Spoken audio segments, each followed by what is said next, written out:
구약 성경 2페이지 내지는 3페이지에 있는 창세기 2장 9절에서 17절의 말씀입니다. 말씀이 두 구절이므로 우리가 이 말씀 같이 한번 읽어봤으면 좋겠습니다. 함께 읽습니다. 여호와 하나님이 그 땅에서 보기에 아름답고 먹기에 좋은 나무가 나게 하시니 동산 가운데에는 생명나무와 선악을 알게 하는 나무도 있더라. 17절입니다. 선악을 알게 하는 나무의 열매는 먹지 말라. 내가 먹는 날에는 반드시 죽으리라 하시니라. 아멘. 오늘 창세기 강의 두 번째 시간, 왜 선과 악을 알게 하는 나무 열매를 만드셨을까요? 라는 주제로 하나님의 말씀 나누도록 하겠습니다. 지난주에는 여러분과 하나님께서 사람을 왜 창조하셨을까요? 라는 주제로 하나님의 말씀을 나눴었어요. 잠시 지난주의 내용을 좀 살펴보자면, 하나님께서 사람을 창조하신 이유는 자신의 사랑을 표현하고 싶으셨기 때문이고, 사람은 하나님께서 지으신 모든 세계를 보며 탄성을 낼 수밖에 없으며, 그 지으신 모든 세계들을 바라보면서 하나님을 떠올릴 수밖에 없고, 그 하나님께 감사하는 삶을 살 수밖에 없다. 그래서 이렇게 하나님께서 지으신 모든 세계를 보며 하나님을 떠올리는 것이 바로 하나님께 영광을 돌리는 것이고, 하나님께서 지으신 모든 것들을 누리며 즐거워하는 것이 하나님을 즐거워하는 것과 같다라는 말씀을 나눴었습니다. 오늘은 여러분과 함께 선과 악을 알게 하는 나무의 열매에 대해서 좀 나눠보고 싶어요. 이 선과 악을 알게 하는 나무의 열매, 정말 많은 오해와 많은 편견들을 가질 수 있는 하나님 말씀이죠. 이를테면 이런 것입니다. 왜 하나님께서는 굳이 선과 악을 알게 하는 나무의 열매를 안 만드셔도 되는데 굳이 만드셔서 사람을 죄를 짓게 만드는 것입니까? 라는 질문이 있을 수 있고요. 또 왜 하나님은 모든 것을 다스릴 수 있는 권세를 주셨음에도 불구하고 선과 악을 알게 하는 나무의 열매만큼은 그 자유를 제한하시는가? 그러면 사람이 가지고 있는 자유의지는 온전한 자유의지가 아니지 않은가? 라고 질문할 수 있습니다. 이 두 가지 질문 외에도 여러 가지 질문들을 할 수 있겠지만, 궁극적으로 이 두 가지 질문이 계속해서 도전적으로 하나님께 그리고 사람들 사이에 이제 있는 질문들입니다. 결론부터 말씀드리면, 이런 질문들은 우리가 믿고 있는 하나님에 대한 전제가 잘못 세팅되어 있는 질문이라는 것입니다. 여러분, 우리가 믿고 있는 하나님에 대한 전제들이 어떤 것이 있죠? 우리는 하나님께서 우리에게 공유해 주시지 않은 오직 하나님만 갖고 계신 속성에 대해서 우리의 언어로 전지성, 전능성, 무오성, 불변성, 영원성 내지는 편재성 혹은 자존성이라고 이야기합니다. 이 속성들은 하나님의 형상을 닮은 사람들에게는 공유되지 않은 유일하신 하나님만이 가지고 계신 속성인데요, 우리는 이런 하나님을 믿고 있다는 것입니다. 방금 전에 우리가 다뤘던 그 질문들은 이런 하나님의 속성을 인정하지 않을 때 발생할 수 있는 질문이라는 것입니다. 그러면 방금 나눴던 두 가지의 질문을 생각하면서 말씀을 좀 나눠봤으면 좋겠습니다. 먼저 선과 악을 알게 하는 나무의 열매를 하나님께서 왜 창조하셨을까요?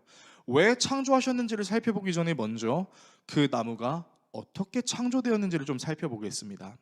하나님께서 이 나무의 실과들을 언제 창조하셨을까요?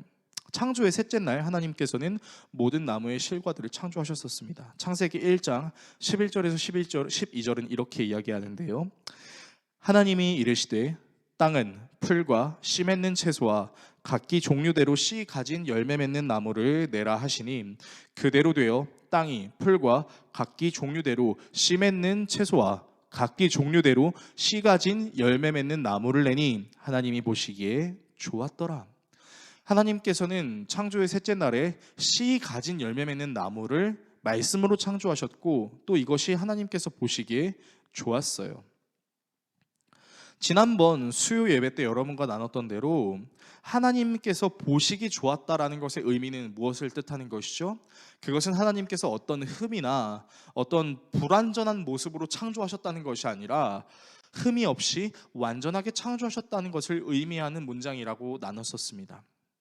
그렇다면 선과 악을 알게 하는 나무의 열매는 하나님께서 고장난 상태로 만드신 것일까요?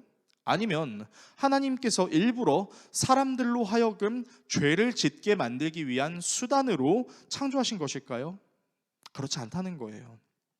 하나님께서는 선과 악을 알게 하는 나무의 열매조차도 역시 하나님의 계획대로 완전한 모습으로, 보시기에 좋은 모습으로 창조하셨다는 것입니다. 여기에서 우리가 한 가지 더 알아볼 것이 있습니다. 하나님께서 에덴 동산에 있는 모든 나무의 열매들에 대해서 아담에게 명하신 것이 있는데, 창세기 2장 15절에서 17절의 말씀인데요, 같이 한번 읽어보겠습니다. 함께 읽습니다. 여호와 하나님이 그 사람을 이끌어 에덴 동산에 두어 그것을 경작하며 지키게 하시고, 여호와 하나님이 그 사람에게 명하여 이르시되, 동산 각종 나무의 열매는 내가 임의로 먹되 선악을 알게 하는 나무의 열매는 먹지 말라. 내가 먹는 날에는 반드시 죽으리라 하시니라. 아멘. 여 성경에 나오는 문장에서 임의로 먹되라는 것은 마음껏 누리라는 말씀입니다. 그러니까 동산 나무의 열매를 경작하게 하시고 지키게 하시는 그 하나님의 말씀은 창세기 1장에 나왔던 말씀대로 사람이 모든 것을 다스릴 수 있는 권세가 있다라는 것을 다시 한번 상기시켜 줍니다. 그래서 에덴 동산에서는 어쩌면 아담이 왕과도 같은 존재일 수 있습니다. 모든 것을 자기 마음대로 먹을 수 있고 하나님께서 지으신 모든 것들이 자신의 것이나 다름없다는 것. 여러분, 이런 상태에서 아담이 불행했을까요? 아닙니다. 오히려 아담은 행복했죠. 모든 것을 자신이 다스릴 수 있고, 심지어 아담은 모든 생물의 이름도 지을 수 있는 권한이 있었기 때문에 행복하지 않을 수가 없었어요. 창세기 2장 19절에서 20절인데요, 이렇게 이야기합니다. 여호와 하나님이 흙으로 각종 들짐승과 공중의 각종 새를 지으시고 아담이 무엇이라고 부르나 보시려고 그것들을 그에게로 이끌어 가시니 아담이 각 생물을 부르는 것이 곧 그 이름이 되었더라. 우리가 지난번에 나눴던 말씀을 통해서 알 수 있는 건 뭐예요? 창조주만이 이름을 지을 수 있는 권세를 가지고 있다라는 것을 나눴었어요. 근데 이 절대자만이 가질 수 있는 권세의 일부까지 공유해 주시는 분이 바로 하나님이시라는 거죠. 그래서 하나님께서 아담을 얼마나 사랑하셨는지를 우리는 말씀을 통해 알 수 있습니다. 그런데요, 아담은 한 가지는 이름을 지을 수가 없었습니다. 왜냐하면 그것은 하나님께서 직접 말씀하셨던 것이기 때문이에요. 오늘 본문 2장 17절의 말씀을 우리가 같이 한번 읽어봤으면 좋겠습니다. 함께 읽습니다. 선악을 알게 하는 나무의 열매는 먹지 말라. 내가 먹는 날에는 반드시 죽으리라 하시니라. 아멘. 자, 열매의 이름이 뭡니까? 선악을 알게 하는 나무의 열매예요. 하나님께서 유일하게 이름을 말씀하신 것이 있으세요. 그것은 바로 선악을 알게 하는 나무의 열매입니다. 아담은 하나님이 만드신 에덴 동산 안에 모든 것들을 다스릴 수 있는 역할을 갖고 있었지만, 생물들의 이름을 지을 수 있는 권세도 갖고 있었지만, 한 가지를 가질 수 없었어요. 그게 뭐예요? 선과 악을 알게 하는 나무의 열매에 이름을 짓는 것입니다. 그래서 아담은 모든 것들을 바라보면서 하나님을 떠올릴 수도 있었지만, 특히 선과 악을 알게 하는 나무의 열매를 바라볼 때마다 떠올릴 수밖에 없는 분이 있었어요. 바로 누구예요? 하나님입니다. 선과 악을 알게 하는 나무의 열매를 먹지 말라고 명령하신 하나님, 그리고 그 명령을 어길 시에는 죽게 된다는 것을 계속해서 상기를 시켰겠죠. 물론 동산에 있는 모든 것들을 바라보며 하나님이 계신다는 것을 느낄 수는 있었지만, 선과 악을 알게 하는 나무의 열매 앞에서는 절대적으로 하나님의 존재를 기억할 수밖에 없다는 것입니다. 여기서 아담은 한 가지를 깨달을 수 있었는데, 바로 모든 것을 창조하신 하나님과 피조물인 자신을 선과 악을 알게 하는 나무를 통해 알 수 있다는 거예요. 즉 창조주와 피조물의 관계를 엄격히 구분하는 구분선이 선과 악을 알게 하는 나무의 열매라는 것입니다. 자, 여기서 설교의 서론에 다뤘던 두 번째 질문을 한번 생각해 보겠습니다. 아니, 하나님께서는 모든 것을 할 수 있는 자유를 주셔놓고 왜 선과 악을 알게 하는 나무의 열매는 먹지 못하게 하는가? 그거는 사실상 자유가 아니지 않은가? 라는 질문입니다. 자, 그렇다면 우리는 자유에 대한 문제에 대해서 좀 한번 생각해 보겠습니다. 여러분, 자유라는 것이 무엇일까요? 자유는 그 문장의 뜻을 살펴보게 되면 구속과 제한이 없는 상태를 의미합니다. 근데 이 자유라는 것이 참 신기한 게, 아이러니하게 자유는요, 구속이라는 것을 전제하고 있어야 자유로울 수 있습니다. 무슨 말이죠? 여러분, 물고기가 물이 없으면 살 수 있나요? 사람은 공기가 없으면 살 수 있나요? 그렇지 않습니다. 물고기가 물에 있어야 물고기이듯 사람이 공기를 마셔야 사람으로 살 수 있듯 대한민국 국민은 대한민국의 법 안에 있을 때 대한민국 국민으로서의 정체성을 띠며 살 수 있든 말입니다. 대한민국 국민뿐만 아니라 사람으로서 모든 나라에 존재하는 사람은 그 모든 나라의 역사와 전통을 따르는 의무와 책임이 있습니다. 이런 법 안에서 사람으로서의 정체성을 띠고 있을 때 그 안에서 자유로운 행동을 할 수 있는 것이죠. 그래서 여러분, 자유는요, 엄밀히 말해서 어떤 특정한 구속이 있는 것이고 그 구속 안에서 책임과 의무를 가지고 있을 때에야만 자유를 발휘할 수 있는 것입니다. 반대로 이런 법을 모두 어기며 살아가는 사람들의 정체성, 그 사람의 정체성을 완전히 잃어버리는 사람들을 보고 우리는 뭐라고 이야기하냐면 자유롭다라고 얘기하지 않아요. 뭐라고 얘기해요? 방종하는 사람이라고 얘기하죠. 제멋대로 행동하는 것에 거리낌이 없는 사람들, 책임과 의무를 다하지 않는 자유를 가리켜서 우리는 방종이라고 이야기합니다. 이런 방종은 진정한 자유가 아니라 오히려 질서를 깨뜨리고 공동체와 환경을 훼손시키는 일을 만들게 됩니다. 하나님과 인간도 마찬가지죠. 하나님께서 말씀하신 선과 악을 알게 하는 나무의 열매를 먹지 말라라는 말씀은요, 인간의 자유를 억압하려는 것이 아닙니다.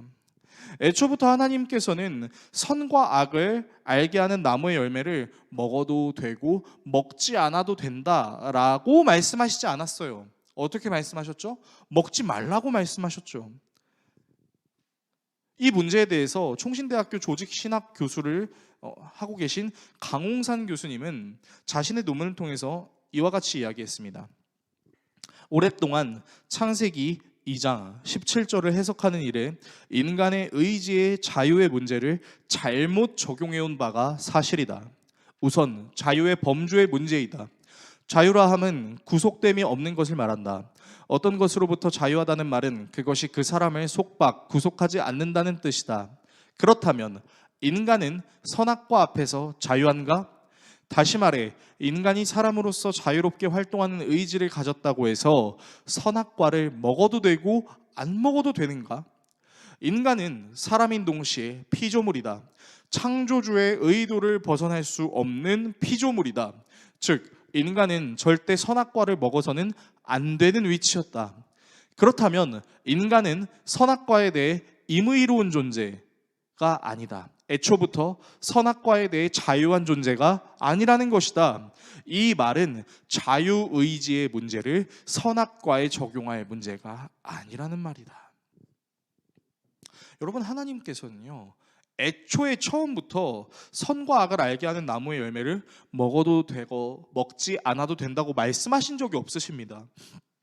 그리고 하나님과 아담을 창조주와 피조물로 구분하는 장치로 선악을 알게 하는 나무의 열매를 사용하신 것이죠. 그렇다면 이 부분에 대해서 이렇게 질문하시는 분들이 계실 수도 있을 것입니다. 그렇다면 당시에 아담과 하와가 선악을 알게 하는 나무의 열매를 보면 자신의 자유가 억압됐다고 생각하지는 않았을까요? 지금 우리 시대에서는 그렇게 생각할 수 있습니다.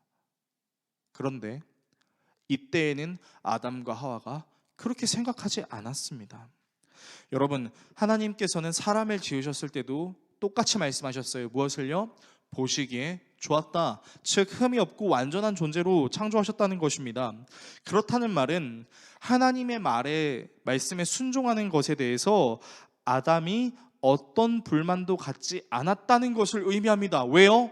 창조주와 피조물의 관계를 정확하게 이해하고 있는 완전한 존재였으니까요. 만약 선악을 알게 하는 나무의 열매를 먹지 못하게 하신 하나님께 불만을 가지고 있었다면 굳이 뱀이라는 존재가 나타났을 때 아담이 그렇게 반발했을까요? 뱀이라는 존재가 나타나지 않았어도 그는 계속해서 고민하고 갈등하고 끝내는 뱀이 아닌 다른 유혹이 온다 했을 때 그 유혹에 따라 선악과를 먹었을 것입니다. 오히려 아담은요, 하나님의 말씀에 순종하는 것을 기쁨으로 여겼어요. 왜냐하면 선과 악을 알게 하는 나무의 열매를 먹는 것 외에 모든 것을 누릴 수 있었으니까요. 그리고 선과 악을 알게 하는 나무의 열매를 바라보며 하나님의 존재를 다시 확인할 수 있었기 때문이죠. 강훈상 교수님의 논문의 다른 내용을 좀 더 살펴보겠습니다. 이렇게 얘기하는데요.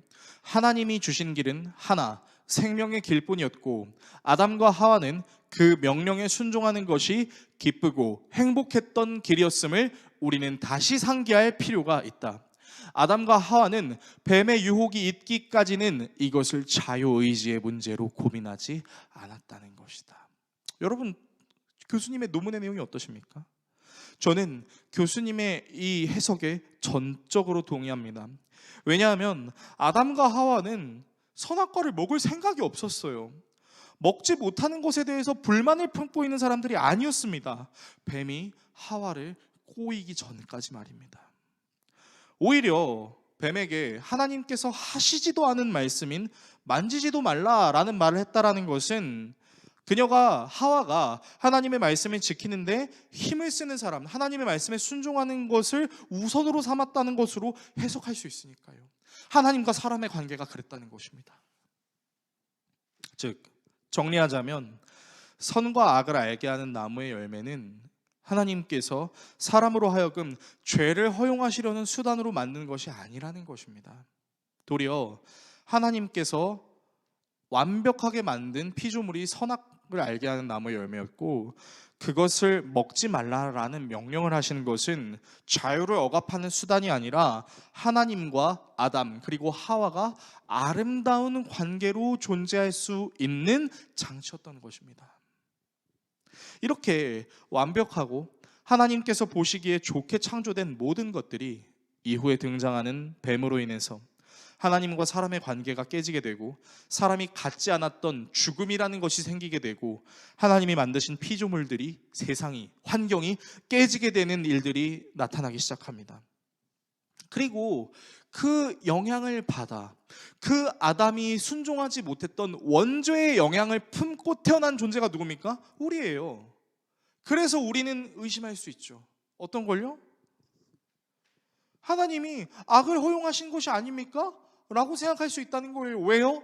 완전했던 하나님의 피조물이었던 인간이 하나님께 순종하지 않으므로 그 완전한 하나님과 사람의 관계가 깨져버리고 하나님께 순종하는 것을 기쁨으로 여겼던 사람의 기쁨이 깨져버렸기 때문이에요.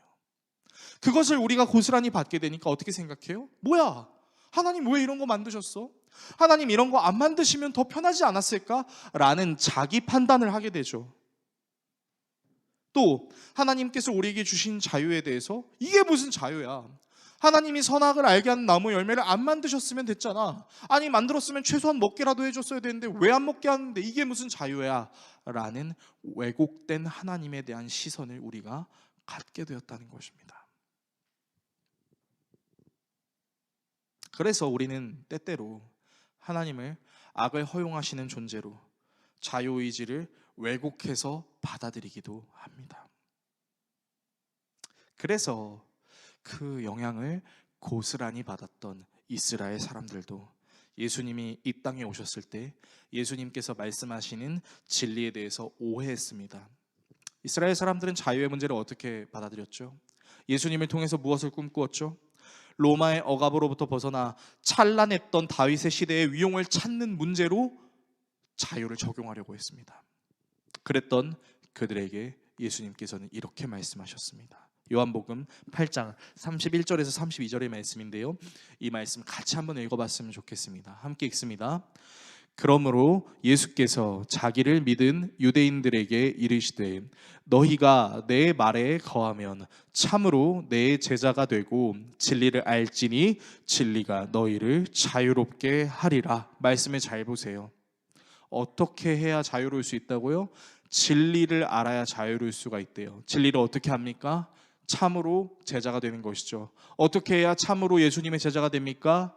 너희가 내 말에 거하면. 지금 예수님이 무엇을 말씀하시는지 이해가 되시나요? 우리는 저 부분조차도 억압으로, 구속으로 생각할 수 있습니다. 예수님께서 저 말씀을 유대인들에게 하셨던 이유가 무엇입니까? 참된 자유는요, 방종이 아니라는 거예요.